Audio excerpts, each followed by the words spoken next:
This session is Paiutes and the Circleville Massacre after 150 years. And our panelists, I will introduce from left to right. Then we'll each give a statement. And then after that statement, I have a series of questions as chair that I'm going to direct to the various panelists. If you want to interrupt at any time and ask your own question, please feel free to do so. So we'll begin on my far left. Albert Winkler is a native of Tooele, Utah. He has 3 master's degrees and a PhD in history, and currently works as the history librarian at Brigham Young University. He has published 35 books and articles in history, and most of these deal with the Indian Wars of the American West. He was awarded the Dale Morgan Award for the best academic article in the Utah Historical Quarterly in 1987 for his article on the Circleville Massacre. Dr. Winkler was recently awarded the Teacher of the Year Award from the Social Science College.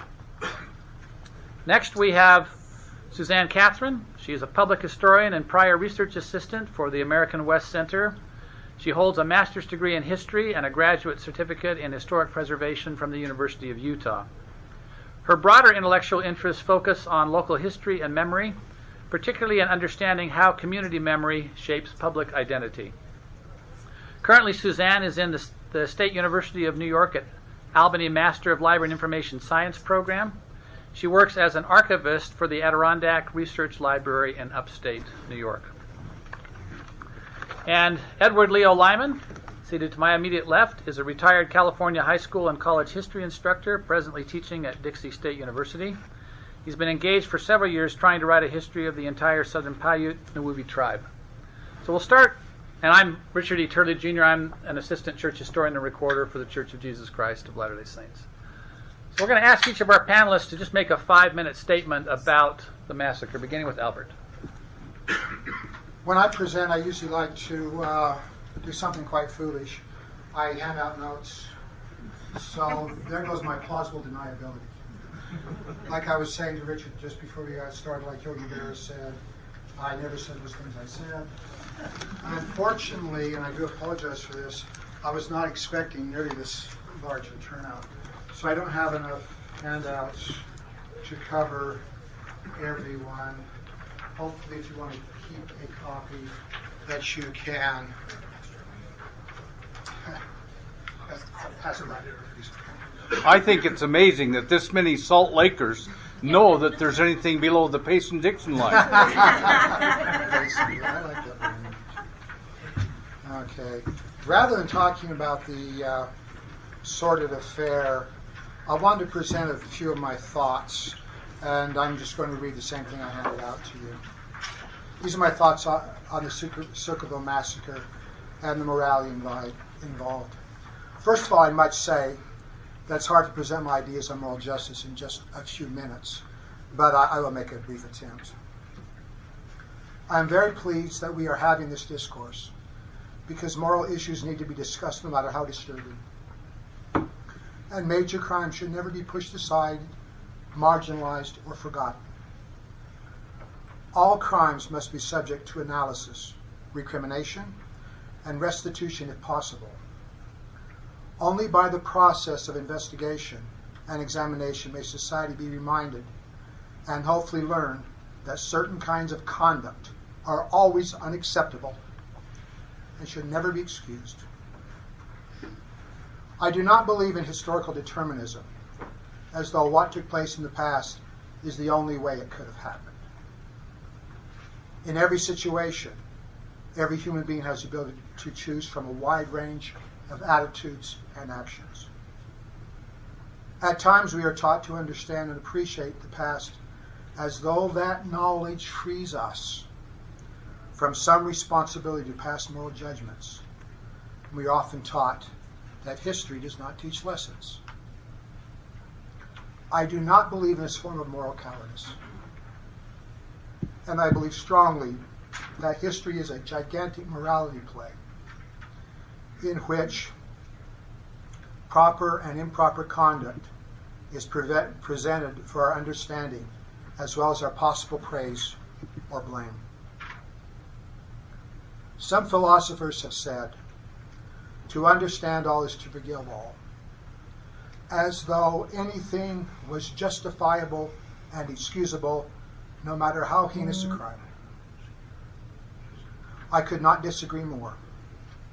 To understand all is to excuse nothing. And blame should always be laid at the feet of those guilty of misconduct. The function of history is not to tell stories of the past to support a national myth of decency. Rather, the function of history is to do justice, no matter how belated. It cannot matter to the dead, but it should matter a great deal to us. This means that the innocent should go free and the guilty be punished. As a historian, I never want to give the impression that I don't know, that I don't care, or that I'm unwilling to speak on moral issues. Long ago, I attended a lecture by a history professor who argued strongly that what happened to the native peoples in Utah was inevitable and was in line with what happened elsewhere.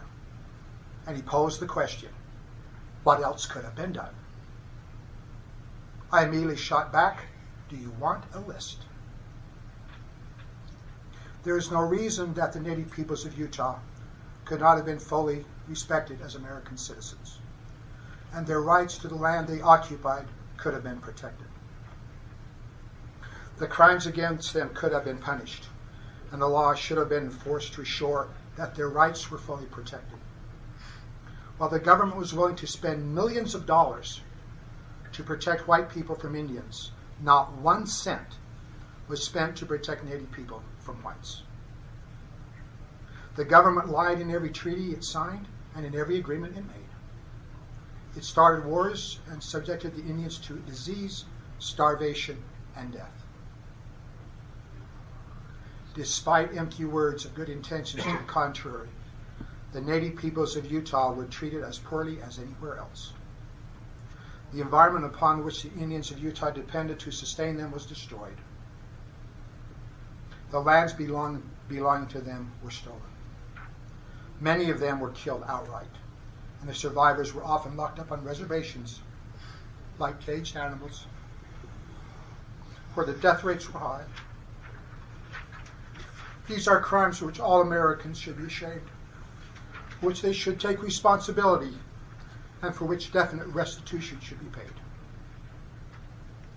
The Circleville Massacre is one of the most disturbing tragedies in Utah history.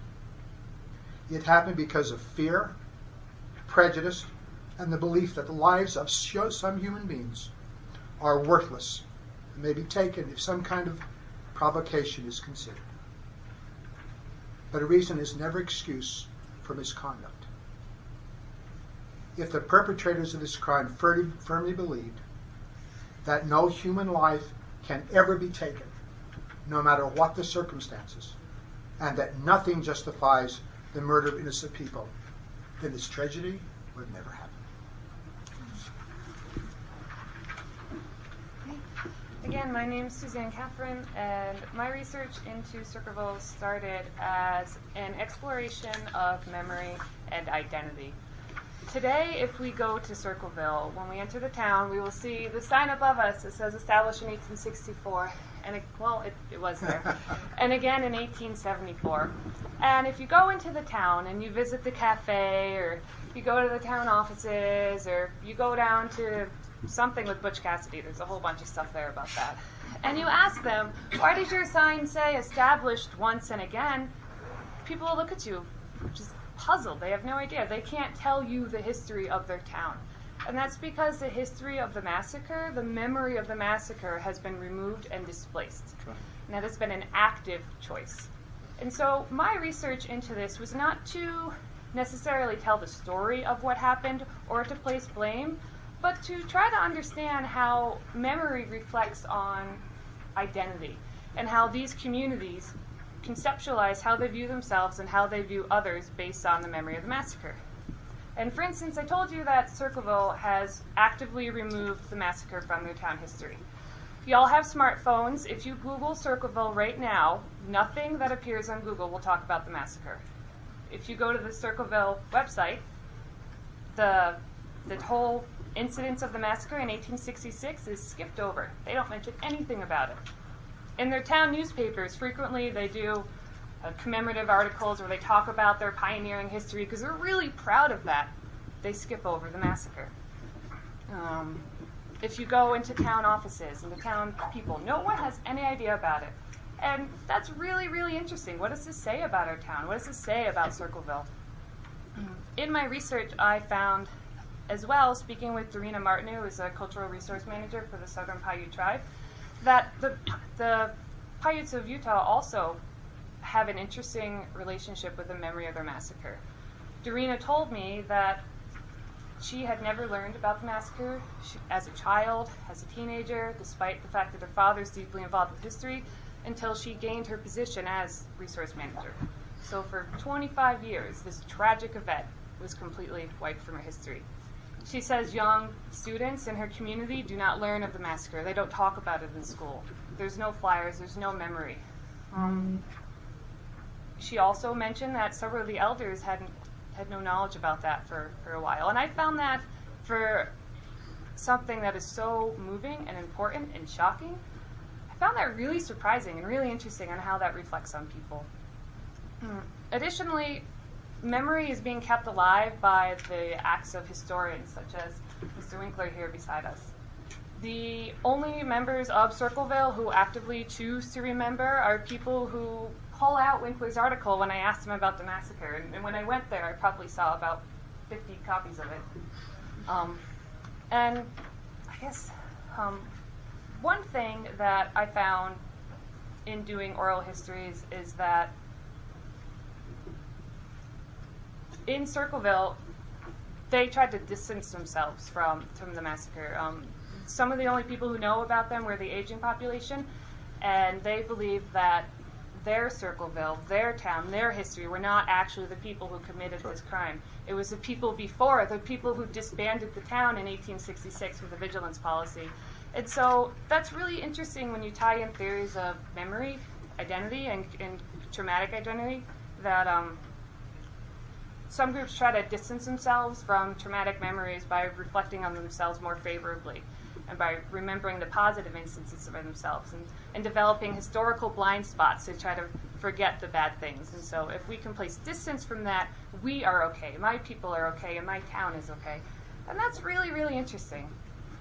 And in regards with Dorina Martineau and the Southern Paiute tribe, generally with memory theories, victimized in-groups choose to commemorate these experiences, but conversely, the Southern Paiute tribe has chosen not to. They've chosen not to remember it, to not teach this legacy. And from the words of Ms. Martineau, that was because the memory is so painful. And they just they don't see any purpose in remembering that. And I can't exactly give an answer on how that reflects about them, but I found that really fascinating on how there's just different waves of remembrance here. And that's it. Thank you.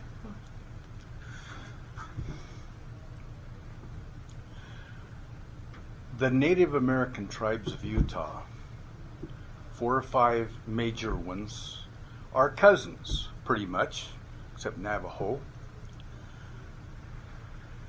But at some point, the Utes, generally mounted on horses, became more aggressive than the Paiutes, who were horseless mainly, during the crucial time we're talking about, 1865 to 1871. The Utes were oppressors of Paiutes. They captured innumerable women and children and sold them into slavery or indentured servitude in New Mexico. It was a lucrative occupation. It was oppressive. Perhaps over half the women and almost half the children for 2/3 of the 19th century are gone compared to the male population.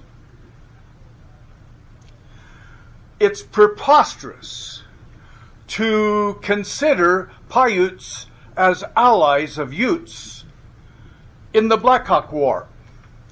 And yet, virtually all LDS leaders and many of their followers stereotyped them all as enemies. I wrote a piece once in the Utah Historical Quarterly called Caught in Between. The Paiutes caught between the Utes in the Black Hawk War, and there's another war going on at the same time between Navajo horse thieves and Dixie Mormons, may have stolen $1 million worth of livestock in 5 years. A war that Brigham Young ignored, never helped with. He certainly helped the people in Sanpete and Utah and Sevier counties with the Black Hawk warriors, but he didn't help with the raids against the Navajos. In both cases, the Paiutes are neutral. Or, in many cases, except for the San Juan band, led by a Chief Patnish, who's part Ute and is reared and related to Navajo. He's the leading perpetrator of the livestock raids, allied with outlaw Navajos. So these Paiutes are caught in between these two aggressors attacking Latter-day Saints, and they're punished by both sides. In fact, I would propose that there are more Paiutes killed innocently as neutrals when you count the squaw fight in Burville, near Coucherum. And we will never have an estimate that's accurate on how many. But it's probably the women and children of a whole Paiute village. By militiamen, Nauvoo legionnaires, who want to kill Indians whether they're guilty or innocent. And they say so. And they were smart enough to not record very many details about this. But it may be over 30 dead, which would make it more than the Circleville. The two together could easily be 60. And that's not even counting several others killed in relation to those conflicts in Panguitch and Marysville and places like that, or the ones killed by Mormon militiamen for associating with the Navajo on Kanab Creek or nearby in the Pipe Springs area. At least 7 and probably 9 who were forced to show the Navajo where Whitmore and McIntyre's cattle and horses and sheep are located by Pipe Springs. And they're given some of the clothing of the 2 victims that are killed there. And when the militiamen see that, they have a quick trial and execute them. Turn them loose and shoot them. 7 to 9.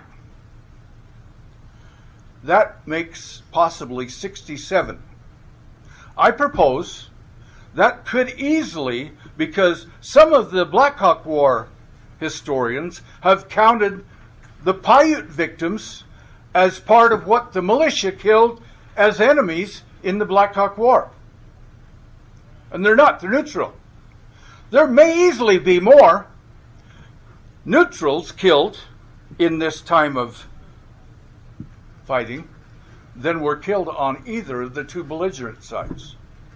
The one being Utes in Sevier and Sanpete and Utah counties, and the Navajos in Kane and Washington, and later Beaver and Iron counties. That's mind-boggling. To say there are more neutrals killed in the biggest war, Indian war in Utah history, which has 2 parts actually, one hardly ever discussed, the Navajos, more neutrals killed than maybe belligerents on both sides. We'll never know. Dr. Winkler did not participate in the argument, but probably thinks there were killed at Circleville. We're not sure. John Alton Peterson says that's the biggest tragedy. in Native American Utah relations. It's debatable, but my side doesn't have documents worth a hoot, maybe for good reasons. Why in the world, when you find out, and Linda King Newell shows in her history of Paiute County, that there were militiamen who reported that the cedar juniper trees are full of Indians, and they're mostly women and children. One report says there are 10 Native American warriors, and 9 of the 10 are killed, but most say they just kept shooting even when they found out not many people were shooting back. And if there are any survivors, it's only a couple. Maybe adopted kid, later named John Kanosh, adopted into Chief Kanosh's family. And maybe he, as a young child survivor, has some account. Certainly the Martineaus do get some Native American accounts. It's not going to be Utah soldiers who admit that the old chief that hands them or holds up a paper that says, "We're neutral," and is beheaded by a militiaman with a sword while he's trying to appeal for peace.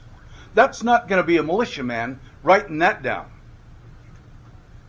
Anyway, there's a sad side to this, a major one, as they agree. Thank you. Thank you. Now, after those statements, I'd like to go back to the beginning with Albert and have you describe for us what happened at Circleville. It's hard not to put a broad interpretation on it. The settlers in Utah were trying to occupy literally every piece of ground they could farm, which means that they followed virtually every stream bed going down the state because you can irrigate from the streams. And as they moved down the state, of course they would go into Circle Valley and not taking virtually any notice of who was already living there, and any rights that anybody might have.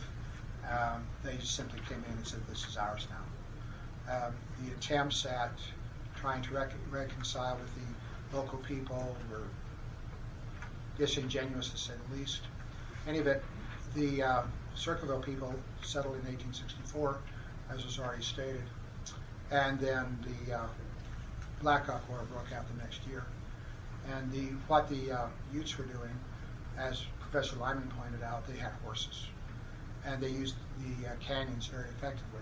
The settlements were at the mouths of canyons, and the Indians knew how to move very, very effectively, including Sanpete County, up along the ridge lines. They had come down at will, and very rarely were they seen. They were very, very, very skillful warriors.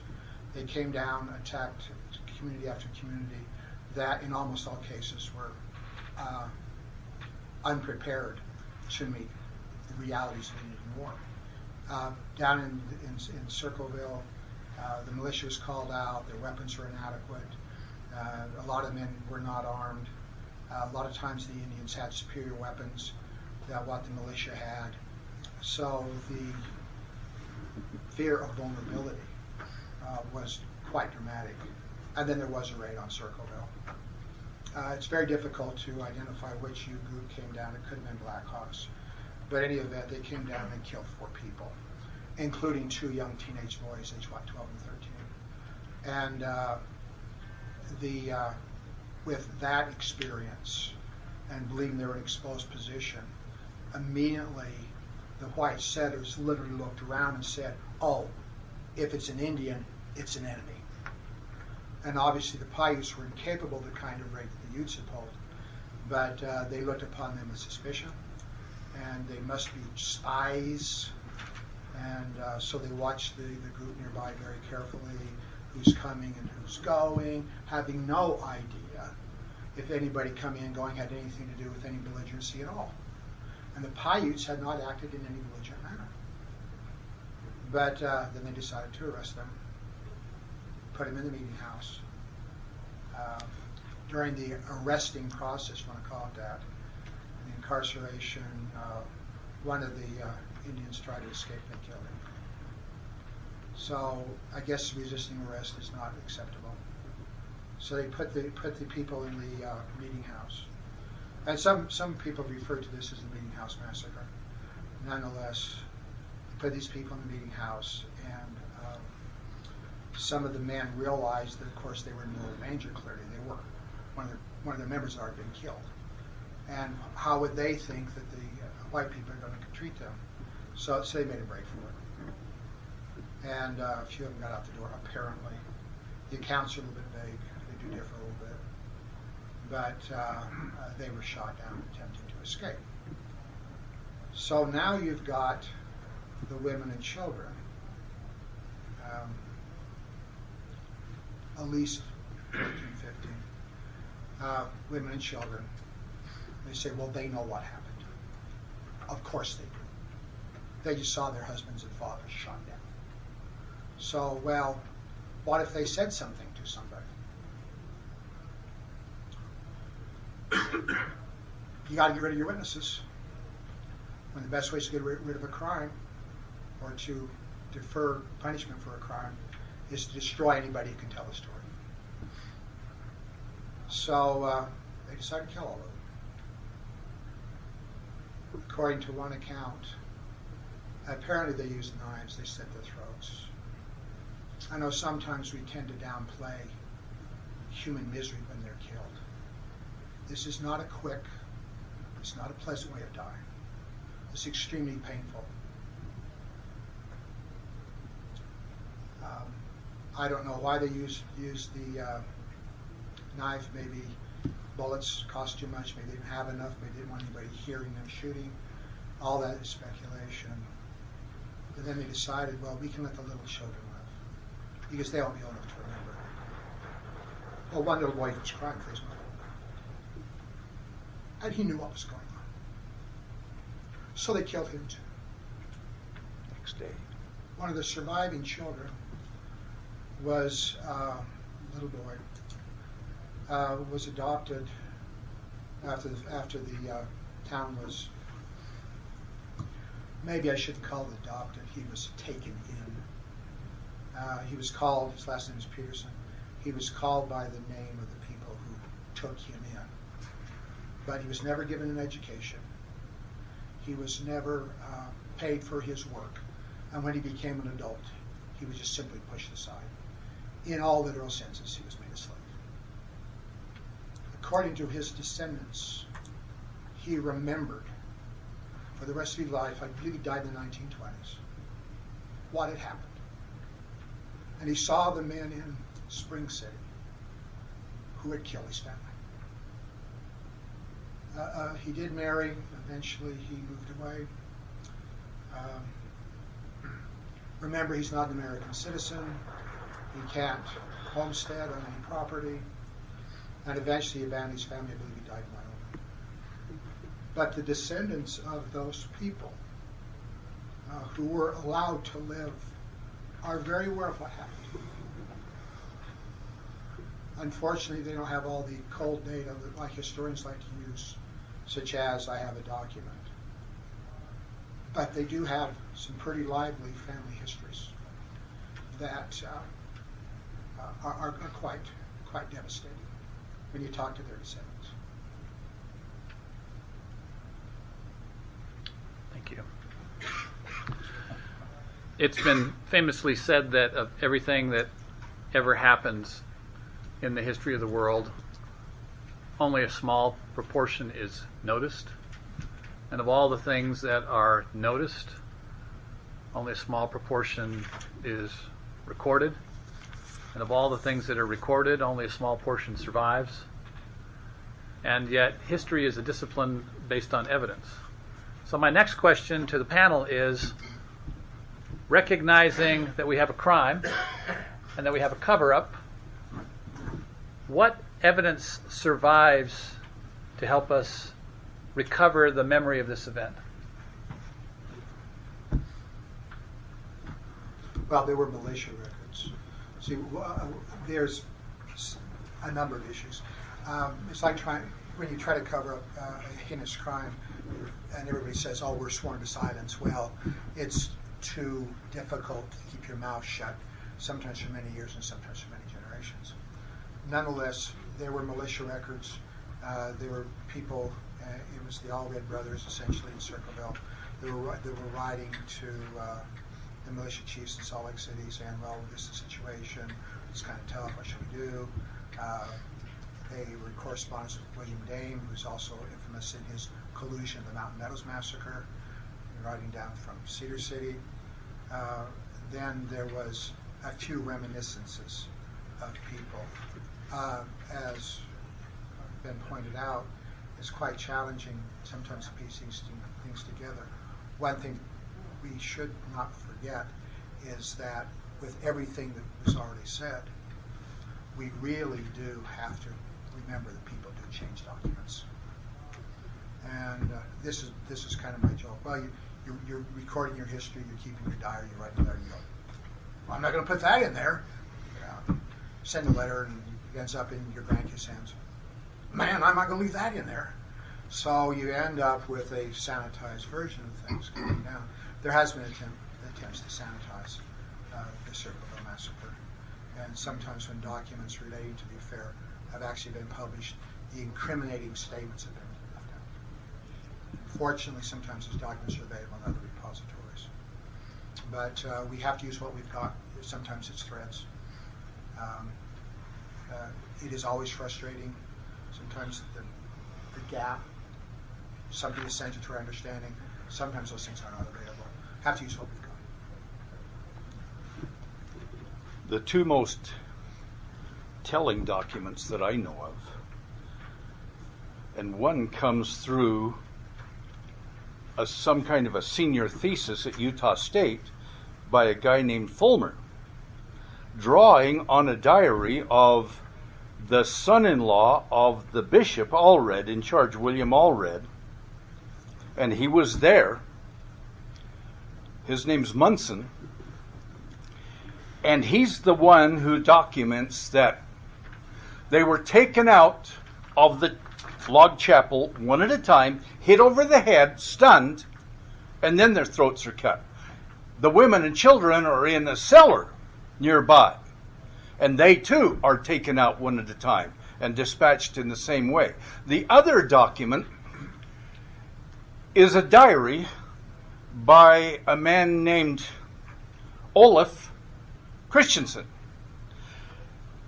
And there's a published version in the Daughters of the Utah Pioneers, 1957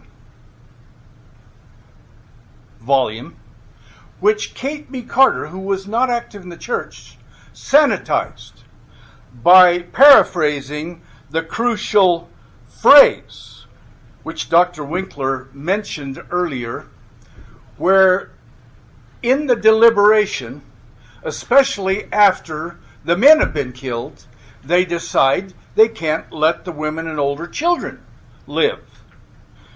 And he says, in not Kate B. Carter's DUP one, but the original document, which is an interview by a son of the father, Christensen, still in the church archives. And it says, we couldn't leave the witnesses. We did them the same way. So the documents exist for sure. Anybody else want to say anything about sources? Sure.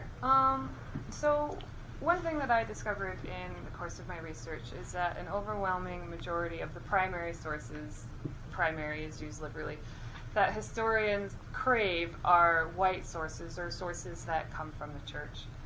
And of those sources, many of them portray a certain perspective. And it's hard to find the truth of the voice, and truth is really subjective, of what really happened.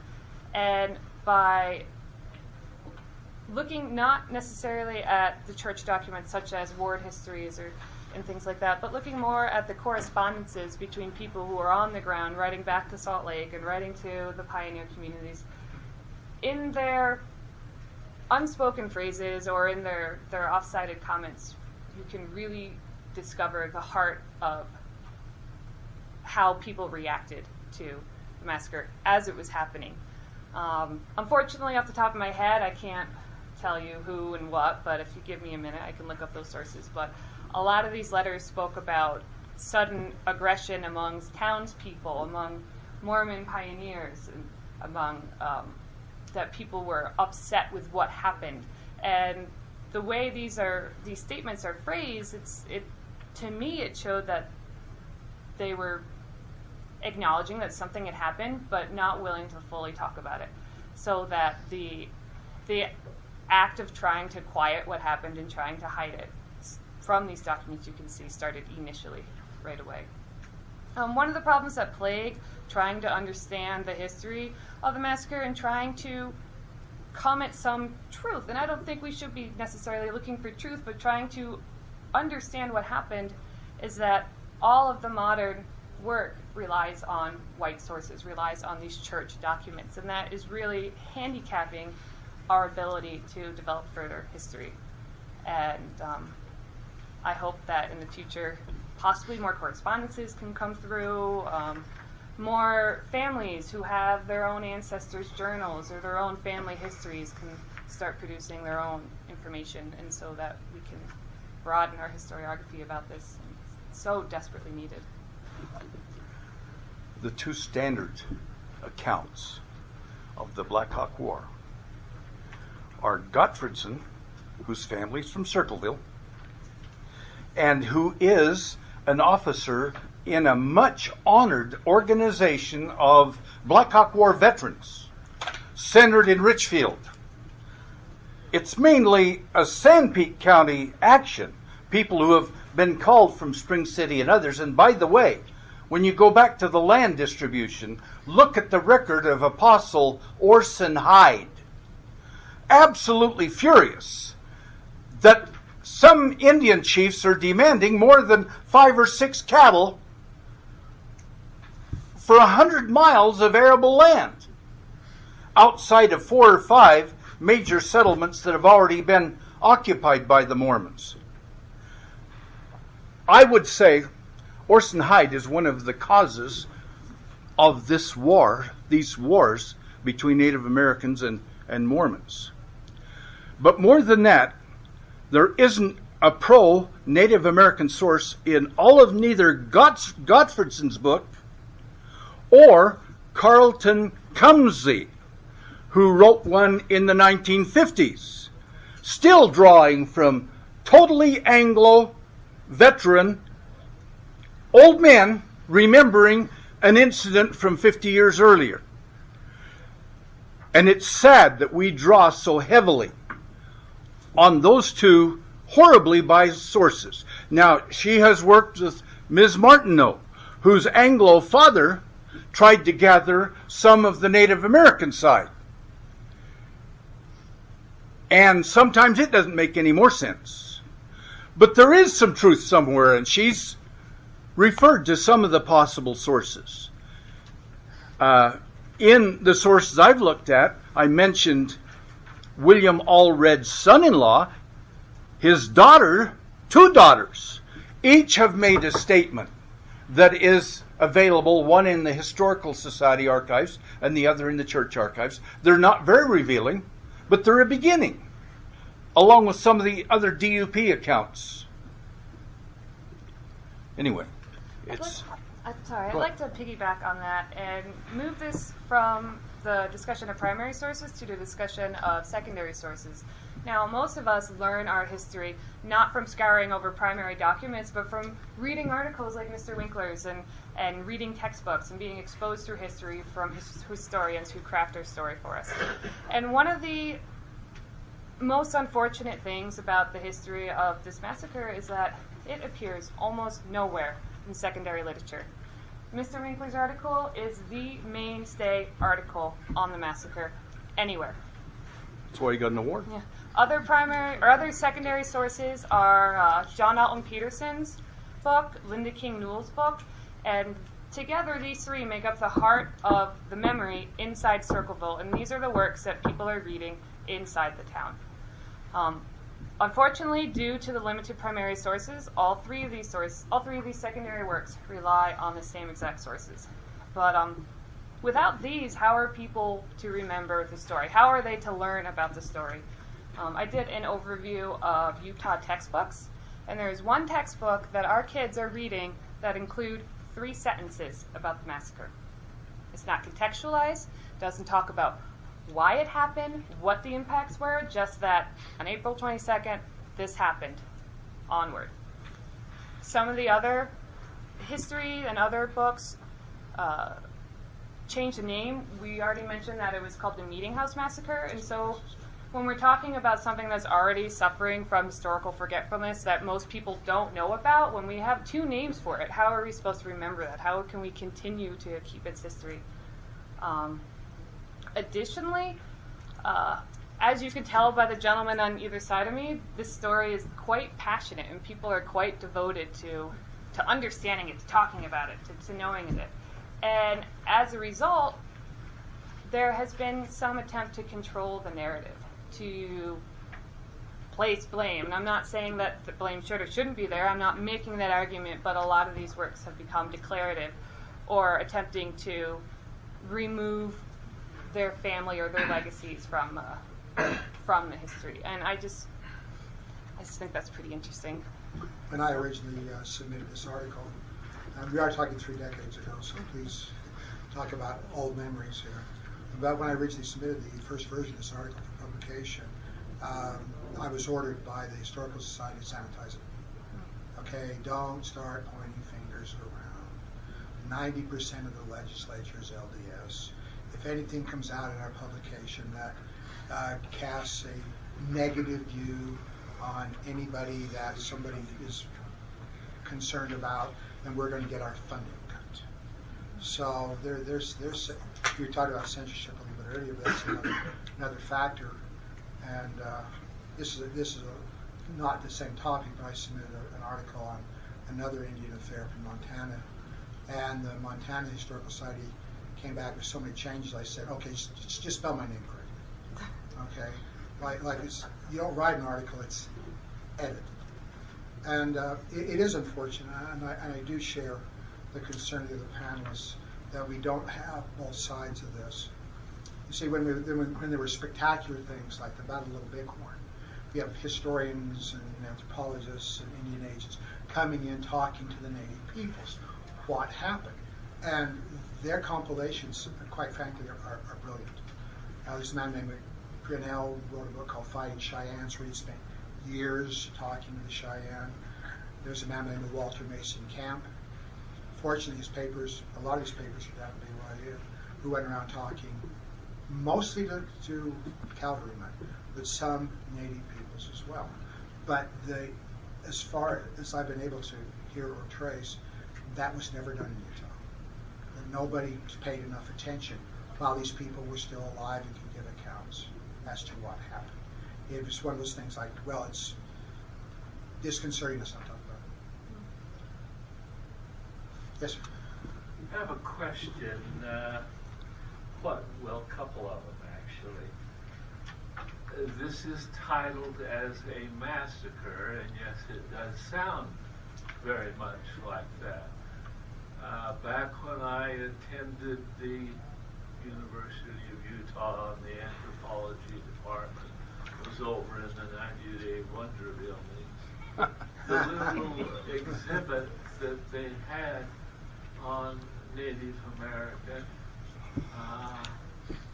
it was listed that the Bear River Massacre was the biggest, well, I believe the biggest Native American death in one incident sort of thing. No question. But it started out kind of as a standoff between cavalry and that, finally degenerated into massacre of whoever else was left. Does the thing of kind of how it started, do you think, affect a lot of what you come up with in the end? Yeah, the terminology, of course, and you're very wise to point this out. That a lot of times we have to be very careful about our terms and explaining them and what we mean. The sense I was using this as a Circleville Massacre is killing innocent, non-resistant people. And the Bear River one started out that way too. They didn't tell the Mormons because they'd have warned the Indians. That's Patrick Edward Connor sneaking in there without the Mormons knowing. Go ahead. Well, don't forget also that the Bear River Massacre took place in Idaho. Bear. So we do have a tendency to draw lines. Well, maybe we shouldn't, because obviously Connor's California volunteers came from Fort Douglas and Camp Douglas, whatever they call it then, went up there. The numbers are up there are horribly inflated. There were a couple of men came from Franklin, Idaho, literally right after the army had left, and they claimed to have counted, 380 bodies or something to that effect. Well, that's very interesting because there's only 31 lodges, and there's no way you're going to have 10, 15 people per lodge in those things. So, we have eyewitnesses. They saw it, they counted, but they grossly inflated the numbers. I think more likely 70 or 80, but that's, and I don't have documents to support that either. But it's going back to the massacre idea. Yes, the Indians did resist initially at Bear River until they ran out of ammunition, and then it was they're simply a simple slaughter. And people came in, the army came in and just gunned them down, literally like shooting fish in a barrel. And they made no distinction between women and children, combatants and non-combatants. There was one little baby that was crying, and one of the cavalrymen took his pistol and blew his head off as an act of mercy. And which is very interesting because there were a handful of children who survived at Bear River that were actually adopted later on by people in Logan and Smithville.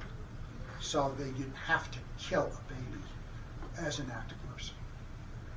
And there's another truism. I know I'm getting a little off the mark about Circleville.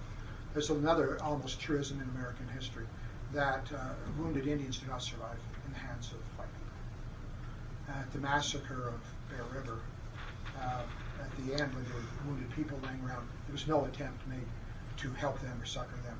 In fact, the army just came down in rows. Just everybody, it didn't have to be still kicking, just the body, put a bullet in it, kill everybody. That's a true definition of massacre. Leo wants to make a statement. Then I want to ask a couple of questions leading up to a third one that I'll ask first. So we have a gentleman who's Yeah, two comments. At Bear River, there's 3 plaques. Yeah. And it starts out, and it's been now it's actually acknowledged as a massacre. Very interesting. The other question I have is, what happened to the murdered Paiute bodies? Buried in a cellar. buried in cellar. Have they been located or dug up, or any DNA? Or the locals know where they are, under a concrete tennis court near the school. And let me say, with regard to the location of the bodies, that there are lots of traditions among locals about where the bodies are buried, but it's very difficult to relate the early structures of the first settlement period to the current structures today. So while there are lots of people who will quietly tell you that they think they know where they are, we don't know with certainty right now. And our hope is that with some additional research, we can find some specific landmarks that can be used to help pinpoint with greater accuracy. It's probably better off left alone. Let me just ask 3 questions here. We're running out of time quickly, and we've got a list of questions that were submitted by our panelists. I'm going to ask the 3rd question first so you can think about it, so that you can think about it as an audience. And then I'm going to come back to 2 others. And after we've talked about those 2, we'll come back to the 3rd. My 3rd question is this. We often learn history as a series of triumphal events. And then as we mature, we become aware that not everything is triumphal. And in fact, we learn over time... He helped write Mountain Meadows. We learn over time that often the supposed triumphs include atrocities that are committed, often in an environment of war or some other kind of circumstance like that. When we become aware of those atrocities, not being in a position to stop them since they're already in the past, what is our responsibility in the present? That's the question I want to ask 3rd. But before that, I want to ask 2 other questions. one submitted by one of our panelists. Did the Mountain Meadows massacre contribute to the massacre at Circleville? My opinion is yes. And you want to? The fact that it was not, at least initially, the first few years, it was not investigated for a while. There was no attempt at prosecution for a while. The press did not get after it for a while. And with that being, it's hard to say who knew what about that because everybody likes to cover it up. Remember, I read a detailed diary of a woman living in Cedar City during the time of the massacre, and you would think there was never a massacre, there was never any problems. Just literally whitewash. The fact that a crime of that nature, that extent, could go by unpunished, to me leaves a terrible, terrible precedent that anybody who commits a similar crime can believe they will get off. And I did mention earlier William Dame was instrumental in the Mount Meadows affair, and he also was writing to the people in Circleville, essentially not giving them any warnings to be careful. It may fit better later on, but I'd like to say something about Dame. He is a stake president in Iron County in Parowan. Most of the militia officers over on the upper Sevier River are Parowan National Guardsmen. They've just built Fort Sanford at the junction, Bear Valley Junction, where the Sevier River and now the Highway 20 from I-15 over to Highway 89, where they join. There's a fort there, and it's commanded by Parowan men, including Silas S. Smith, who is an overrated leader 4 times in Mormon history. Once as a mission president in Hawaii, once as leader of the Hole in the Rock expedition, and a couple of others as one is a stake president in Manassas, Colorado, where he's released and replaced by his son because the people don't trust him. And the other, when he's the one who basically orders that those Paiutes down at Circleville be incarcerated. Dame is ordered, when they first hear that those Paiutes have been incarcerated, his superior, General Apostle Erastus Snow from St. George, orders Dame to investigate, send an order to the commanders in the Circleville area to interrogate those Paiutes and release all who were not embittered or implicated in supporting in some way Black Hawk. What happened to that order? It's possible that Dame never sent it, knowing that Snow's superiors toward Salt Lake, George A. Smith, Daniel H. Wells, agree with Dame that whatever the militia does is okay. Or, if Dame sent it, the militia leader, which is also an all-red, second cousin of the bishop, those two have ignored the order, or the third possibility, it got there too late. But why not investigate and find out what happened? Erastus Snow wrote to General Wells, the commander, Lieutenant General of the Nauvoo Legion, and said there ought to be an investigation. Instead of there being one, he's relieved of command over North Sevier, South Sevier. The river starts in the south and moves north. It's taken out of his jurisdiction, which guarantees there will never be an investigation. And Wells tells Snow on 2 occasions they did what they had to do, whatever it was. A total cover-up. But there was an apostle who stood up to a member of the First Presidency twice and showed some real courage. But it's been swept under the rug by now. Other comments before my second question? My second question is this. What happened to the community of Circleville after the massacre?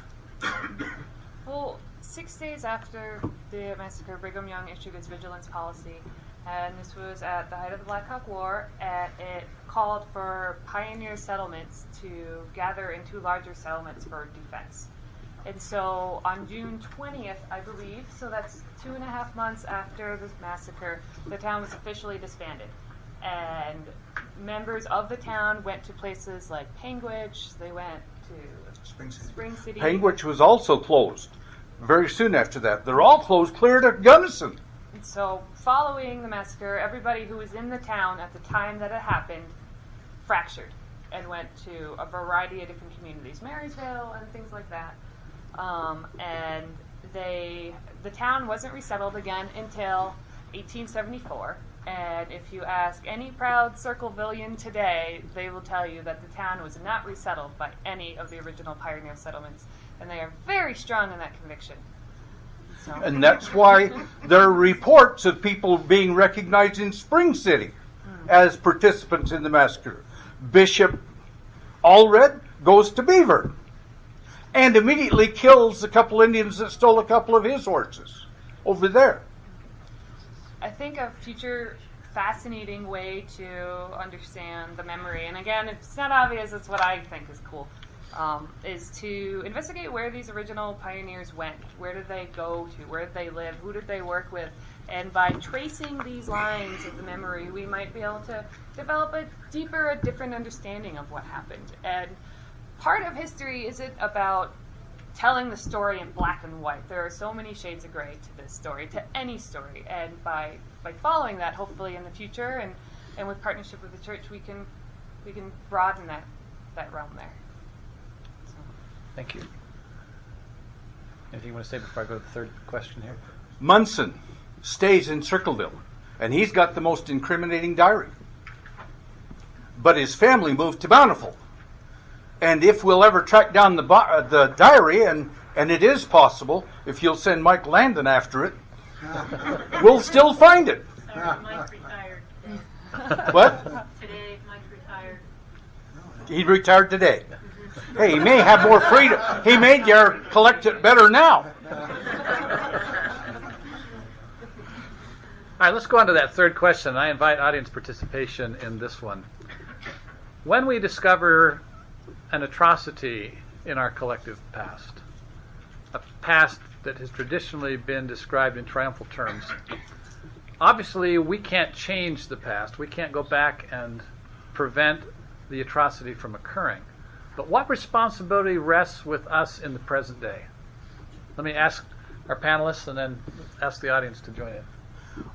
I think we owe it to the dead to remember them and maybe commemorate it some way. And I know there's some plan in the work to do that. I spoke to a group this size in Circleville 2 months ago. And they accepted my account with no opposition. Now, I didn't say what some people have said, that Brigham Young laid a curse on Circleville. I haven't seen the documentation of that. I would blame the militia officers more than the militia men who have to follow orders, outrageous as they are. But we need to not forget it.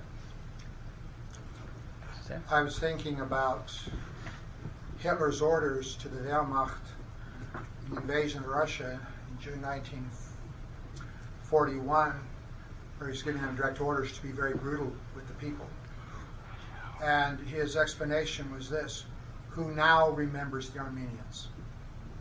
That's right. And so starting in 1915, as I'm sure most of you know, the Turkish Young Turks, the government decided to destroy the Christian Armenians. then the numbers of people actually slaughtered is in dispute, but somewhere between 1 million and 2 million innocent people were killed. Now, I don't want to get into a big discussion of that, but there is a truism in history that if you do not face up to something which is deplorable, if no one has to pay a price for what's going on, even generations away, then the chances of something like that being repeated again, unfortunately, are very, very good. If we ever let crimes go by in history, we're saying, well, it doesn't matter. See, let me pick on Hitler again. This bum in Vienna has no money. He spends time in the library reading all these books, and you praise all the killers of the past. I can take my students anytime and ask them who they recognize, and all they recognize are killers. And the one thing all these people have in common is that they killed a lot of people, so they are the most praised people in history. Unless we start breaking that cycle, unless we start telling people that when you, I don't want to pick on Napoleon, he sure comes to mind a lot. I get more criticism from my students about being unreasonable and not objective when I criticize Napoleon than anything else I ever said. 3 million dead men, I think, would agree with me, nonetheless. The point is this: we should never historically take it from our conscious memory, for our collective memory. As Suzanne was saying here just a minute ago, we're covering up things already. We've got to face the propensities, we've got to look at the reasons why people do things, and we've got to say there's certain conduct that is unacceptable, and it will always be unacceptable, and at least will hang you in the history books if you do it. Going off of that, I might be a little bit more of a pacifist as in my professional career, but I feel that looking at history as a conduit for blame or punishment is a dangerous road to go down, and I think it's rather counterintuitive when trying to expose the past. I think in reality, by searching for blame and searching for vengeance and responsibility, it's more likely for information and for sources and for the past to be hidden than to come to light. Methodologically, as a historian, we are not supposed to approach our subjects or our sources with any type of bias. We're supposed to let our sources tell the story, and we are the storytellers. As a public historian, my responsibility to the past is to keep the memory alive and to keep the legacy alive, and to let the people who are reading the stories make their own decisions and find their own beliefs in that system. But for me to use that as a tool or a weapon for blame or for righteousness, I think is misguided. Professionally. Well, I also teach the Holocaust class, and there are things that are simply wrong. I'm not disputing that. No. Not in my turn. There are things that are simply wrong. And I'm teaching Napoleon right now. Yeah. And I don't like Napoleon. You can have your own opinion. But there are things that are simply wrong. And I don't think you're taking the moral high ground, or you're making yourself disingenuous by saying that. Mass murder is always wrong. Question. Killing of innocent people is wrong. And there's nothing wrong with saying that. My question is for Suzanne.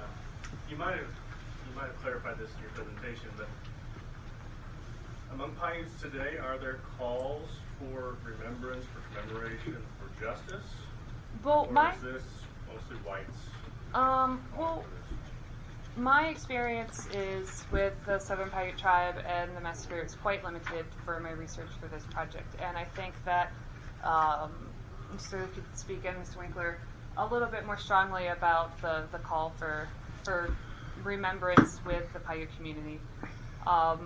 I was told by Dorina that at the time, this is almost 3 years ago, that they didn't want to remember, that there wasn't a point to remember. It was painful, and to let's forget.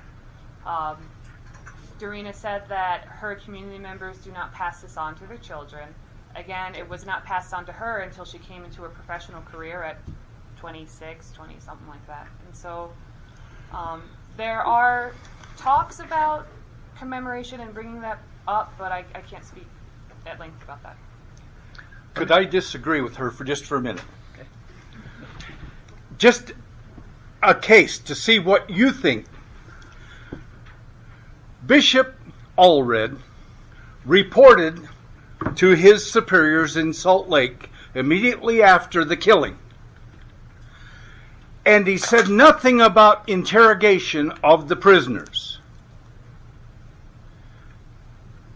But several weeks later, on May 3rd, 1866, he sent another letter to George A. Smith, who was earlier the militia commander in southern Utah at Parowan.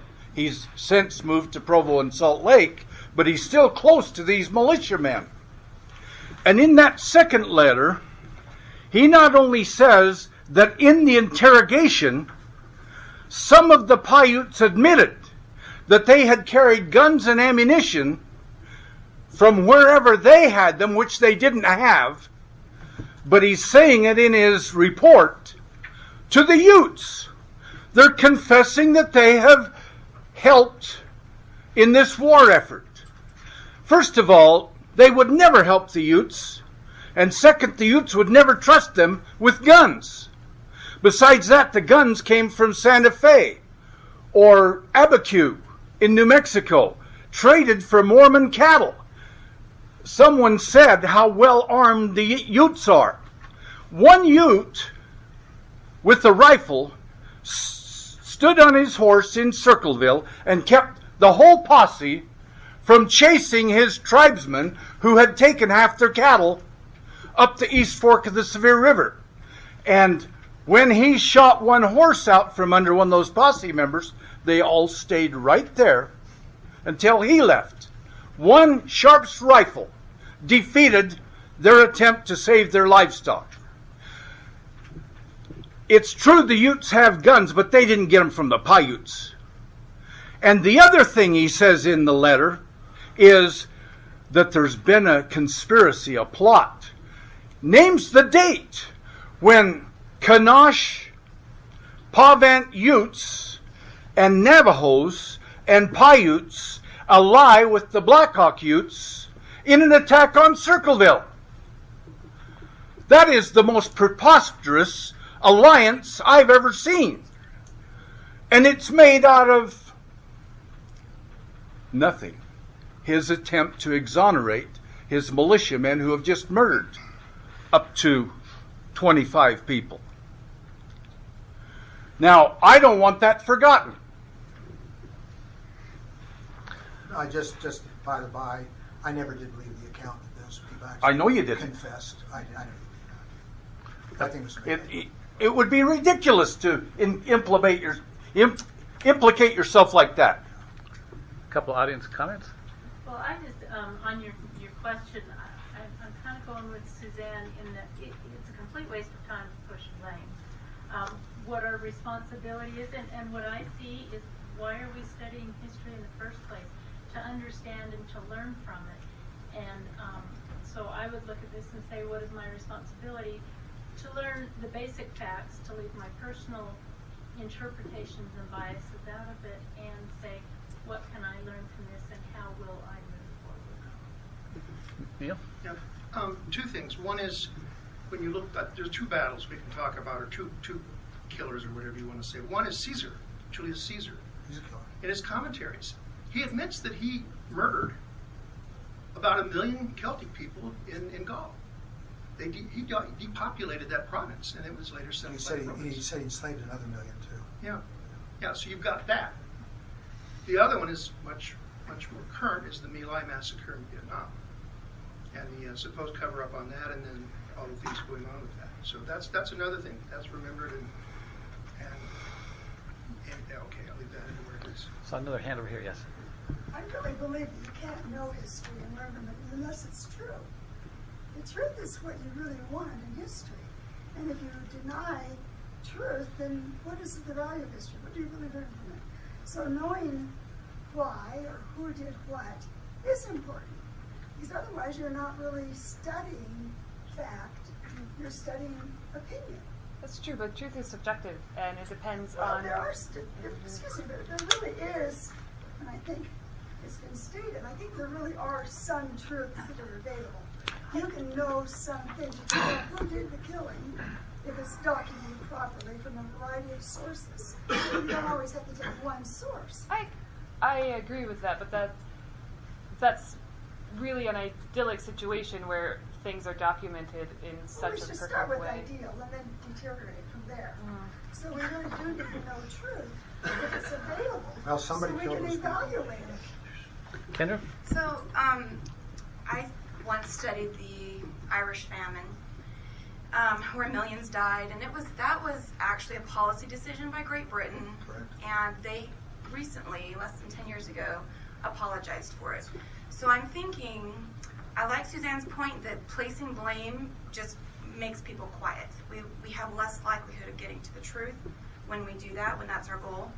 But at the same time, I like the idea of some accountability and a government admitting whatever part they played, whether that's the actual killing or the cover-up afterwards, or just the neglect, to look for the bodies and find them and make a big deal out of something that people want to push under the carpet. So I guess that's what I would say. I understand both sides, but I think that the value of the Great Britain saying they were sorry, I mean, we learned this after studying all about it, and you think, well, that's nothing. It's really easy to say you're sorry and do nothing about it. And it's history. You can't actually go back and have a rerun. But there is value, because what that does is tell people that in the future we expect you to be accountable. Certainly. I So- agree with that. That's a good way to There's put again that. a modern day, a modern Irish family in Mount Meadows. If the truth never came out of Mount Meadows, the Arkansas families would never have the peace they enjoy today. So people did keep quiet, because the truth was forced, in a way, to accept. The Arkansas people, we've gone there to these celebrations, you might call them. They're celebrating knowing the truth. They want to know the truth, no matter how sad it is. And a lot of people didn't confess the truth, but they're made to confess the truth. It allows this peace that comes from knowing what happened and having someone say, yes, I'm responsible, or our families were responsible, and we're sorry, which is what she's saying. Not blaming, but understanding. We're running out of time here. We had a hand in the back. I want to take a comment there, and then I did not make my statement at the beginning deliberately because I wanted to save it for near the end. I want to make my statement after this next comment. So. I just have a quick question. Why didn't O'Connor get involved down south? Why is it okay for him to go north and destroy Shoshone, but he can't stop down a fight between Mormons and the Utes? And that's open for any of you. Yeah, there was an appeal by the Utah militia for the California volunteers to go down and become involved in. Well, they weren't even on the. They were just. They were in Colorado by then. He was. Well, It was okay. different units of Congress by that time. Am I mistaken? Connor was still in Salt Lake City, was he not? I think he's just been moved. Salt Lake City, but he was out of the army. That's correct. He was not in the Army at the time. Okay. I defer to people with better knowledge. There was an appeal made to the federal government, There wasn't a deal. and it was ignored. That is Ignored. true. That is true. So let me just make a statement. We've talked a lot about an atrocity that occurred in Utah history. We've talked about memory and what happens to memory in all of that.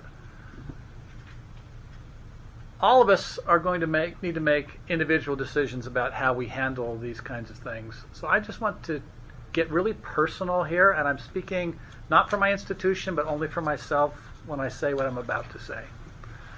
I became particularly interested in the Circleville Massacre when I was doing research on the Mount Meadows Massacre. Like many students of Utah history, I was aware of the massacre, the Circleville Massacre, but I didn't know it in great detail. But I spent some time talking to Paiute elders, most of whom did not talk about Circleville, but some of whom did. And those who talked about Circleville essentially said to me, you're asking us about Mount Meadows. what about Circleville? And that piqued my curiosity to know more. And I thought, yes, need to do more than just study Mount Meadows. We need to look at Circleville as well. So I developed an interest in that, and the ones I talked to basically said, what has ever been done about that? Who has ever sought justice in the case of the Circleville Massacre? So at that point I resolved that someday I wanted to spend some time trying to figure out the Circleville Massacre and also try to deal with the essentially evaporating memory of the massacre. So over a course of time, I became interested in that and began talking to other people who were interested in it. And I purchased a recent book by Sue Jensen Weeks. Any of you familiar with this book on the Circleville Massacre? Let me just make sure I get the title right here. It's called How Desolate Our Home Bereft of Thee. And it's part family history and part recounting of the Circleville Massacre. In any case, I got that book and I read the first part of it, which was mostly family history. And I saw I read that family history portion, and then I got busy with other things and I put the book down. And then a little bit later, I was in a meeting with other people of like mind who were interested in the massacre, and I had a copy of the book there, and it was being passed around. I picked it up, and I went a little further in the book. And when I went further in the book, I saw the name of one of my ancestors, who was being cited for weather reports and things like that. And I thought, well, that's interesting. I had no idea my ancestor was, down in that area around this time. And I set the book down and chatted and talked to people afterwards. I even said to Sue, I noticed my ancestor's name is in your book. It was weeks later that I went with my wife on a vacation. I got on an airplane. And I took the book with me on the airplane. I thought, I'm going to finish this book on the airplane. My life is full of interruptions. That's just the way life is for me. But to have uninterrupted hours on an airplane was a precious moment to read. So I took this book and I finished it on the airplane. And in the process of finishing it on the airplane, I discovered that my ancestor was not just there sending weather reports to the Deseret News and so forth. I read an account in there of an ancestor and discovered that in the very earliest portion of the massacre, where individuals tried to make a break from their captive location in the meeting house, the blockhouse, whatever you want to call it, that my ancestor was in there at the time and participated in the initial part of that massacre. Now, I don't know how you would feel if you learned that, but I felt like I'd been kicked in the stomach. I had no idea. I knew about this ancestor, but the memory was essentially gone in our family. No one ever told me about that, and no book I had ever read on the subject ever told me about that. And so I developed this interest even further to learn more about this and to recover the memory and to learn about this event that had occurred that's now very personal to me. In the beginning, it was of interest as a historical subject, and when I talked to Paiute elders, it became more personal because I felt, you're right, something needs to be done about this. But then when I read this book and learned about my own ancestors' involvement in it, then I realized this is even more deeply personal from a family history perspective. And so my hope is that we can each make our own decision about how we're going to handle the atrocities of the past. Are we going to make them evaporate? Are we going to brush them aside?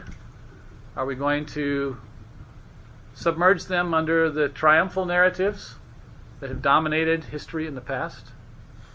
Or are we going to face them head on and learn from them?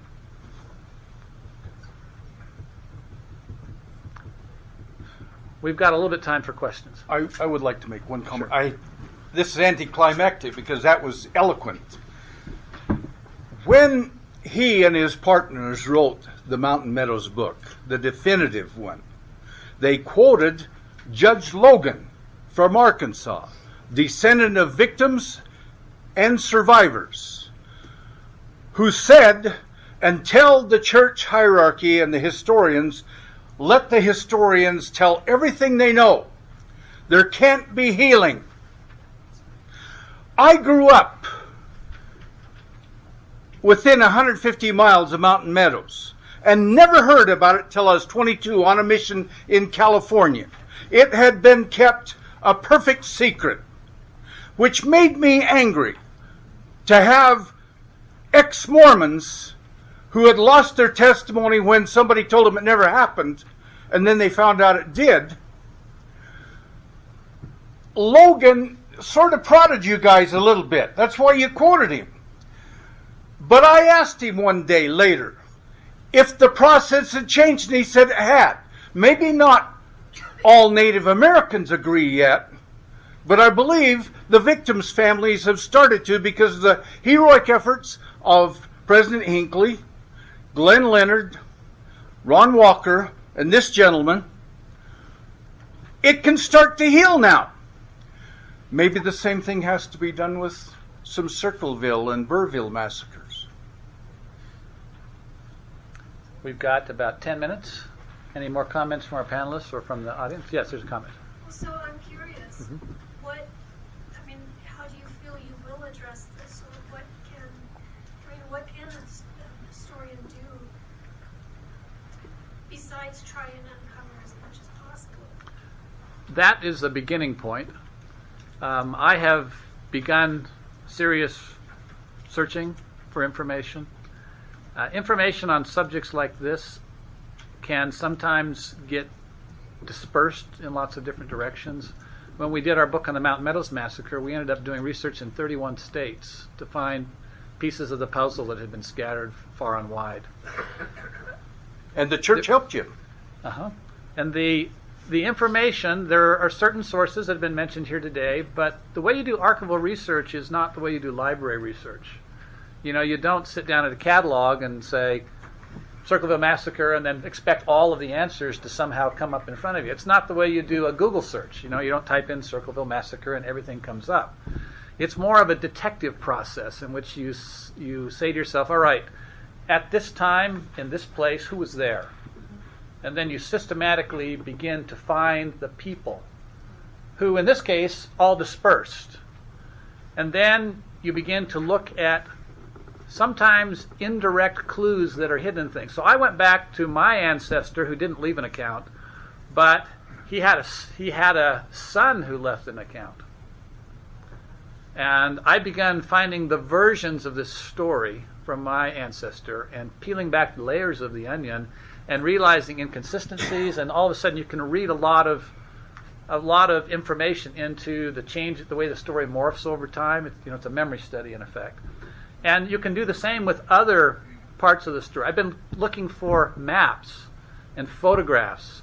As I mentioned, there are a lot of people in Circleville who think they know where the bodies are buried, but the problem is we don't have any maps or photographs that have been discovered so far that tell us where everything was located. So while there are lots of rumors, there's nothing that you can use as kind of a concrete starting point for that. So I'm looking for maps. I'm looking for photographs. I'm looking for any hints. So if any of you find out that your family members were there, or if you work in institutions where you happen to come across information, please feed it our way so we can begin to put the pieces of the puzzle together. This is not easy research, and nor is it for the faint of heart. It's important that the Historical Society had this discussion. Jeb, do you have anything to say about any of this? About where we go in the future on it? Well, if you like, I can. I think the first step is we need another article. We need another history that really incorporates all of the material that's been found since Albert, you did your research. Long time ago now. You're turning up a few things, Rick, in your outfit. We need to find the David Munson diary. So we need that academic sort of, we need something solid that we can understand when we're talking about the massacre. But we also need to think about how it's being remembered. And that's, this historical society is part of a larger effort to really convene a number of stakeholders, and particularly the Paiute tribe. I'm sorry that they're not here with us today. I don't know if there's a member of the tribe, but not on the panel anyway. And I think that what we need is, the effort is to really find a way to memorialize this event, to remember, to commemorate. And next year, next April, is the 150th anniversary of the massacre. So the effort that is being made is to put a marker up, maybe in time for the 150th anniversary.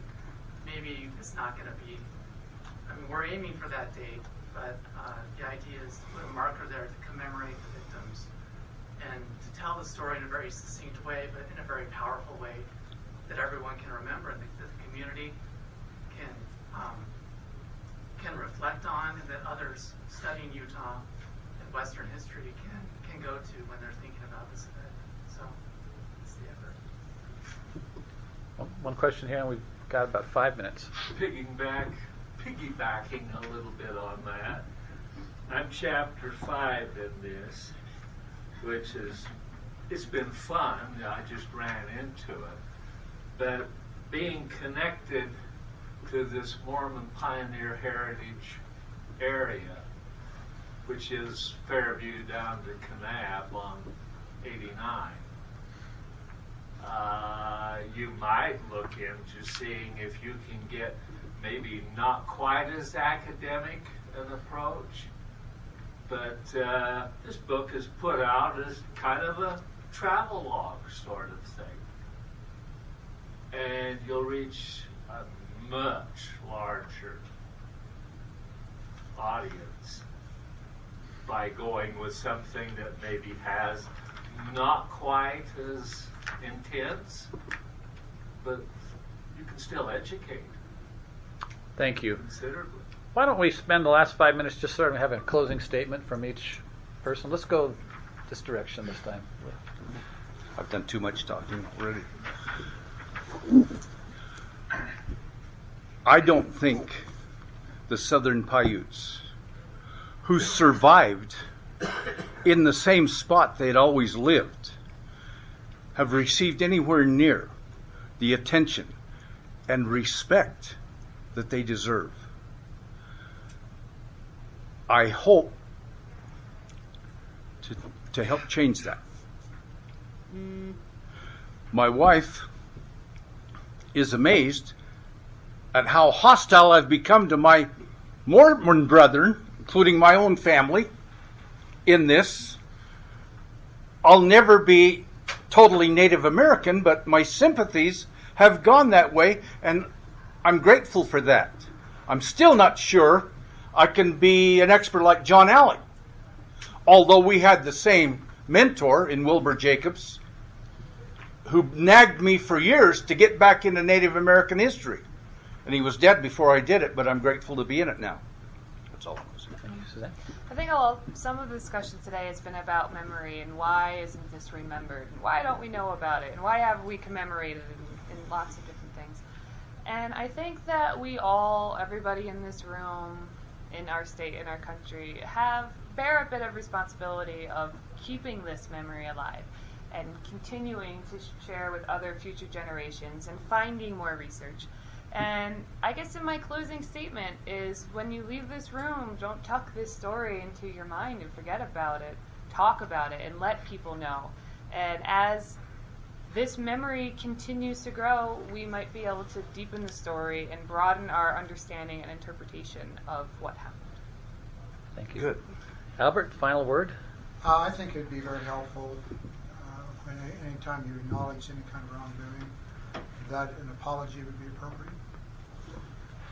And I'm not saying necessarily that since you had an ancestor that was there someplace, that somehow you personally owe an apology, but there was a debate a number of years ago if the government owed the people of African descent in the United States an apology for what had happened. And I thought about that good and long. I said, yes, I think we should acknowledge that something fundamentally wrong was done, and that we are sorry.